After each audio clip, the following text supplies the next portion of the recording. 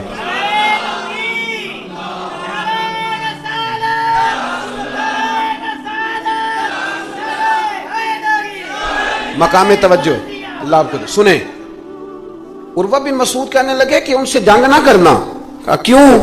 کہنے لگے یار میں نے بھی زمانہ دیکھا ہے پر میں عجیب ہی نظام دیکھ کے آیا ہوں کہ نبی پاک صلی اللہ تعالی وسلم نے وضو کیا ہے، کلی کے لیے پانی منہ میں ڈالا، اور جب وہ پانی واپس نکلا ہے نا تو میں نے دیکھا ہے صحابہ نے ہاتھ آگے کر دیے.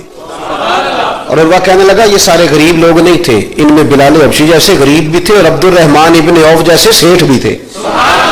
اور میں نے دیکھا ہے کہ جب نبی پاک علیہ السلام نے ریٹھ مبارک نکالی ہے تو میں نے ابو بکر صدیق جیسے دانشوروں کو لائن میں کھڑے دیکھا.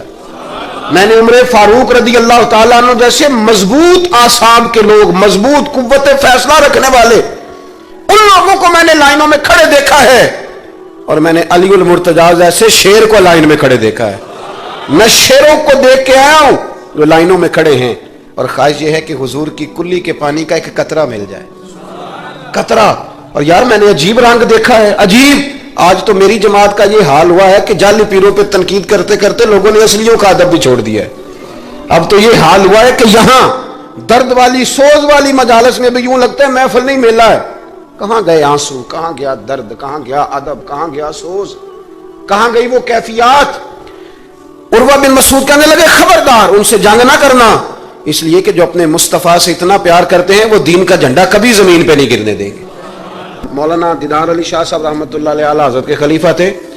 وہ کہتے مجھے کئی دفعہ میرے یاروں نے کہا تھا کہ اعلیٰ حضرت سے ملنے چلے، تو میں کہتا تھا میں خود سید ہوں، خود عالم ہوں، میں کیوں جاؤں کسی کے پاس. کہتا جس دن پہلے دن گیا نا تو ایک چھوٹا طالب علم کنویں پہ پانی نکال کے وضو کر رہا تھا. میں نے کنویں سے پانی میں نے سمجھا کہ ڈیوٹی، آپ کو پتا نا بڑی مصیبت ہوتی ہے طالب علموں کے حصے میں آئی ہوئی، سارے کام ان بیچاروں نہیں کرنے ہوتے ہیں. یعنی قدموں کے نیچے فرشتوں نے پارے بچھائے ہوتے ہیں اور کندھے کے اوپر کمیٹی والوں نے قربانی کی کھال رکھی ہوتی ہے. یہ طالب علموں کا عشر ہوتا ہے. تو وہ طالب علم بیچارہ پانی نکالا ہوا تھا، اس نے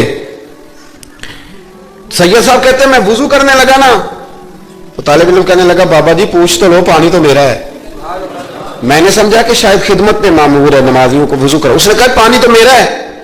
تو میں نے کہا چل بیٹے تو اجازت ہی دے دے میں وضو کر لوں. تو کہنے لگا آپ کو مسئلے کا پتہ ہونا چاہیے، میں نابالغ ہوں، اپنی مرضی سے بھی چیز کسی کو نہیں دے سکتا. سید صاحب کہتے ہیں میں نے اللہ اکبر کہا اور میں نے کہا دیدار علی شاہ تو بڑا عالم ہے پر احمد رضا کے تو نابالغوں کا علم بھی تجھ سے زیادہ ہے.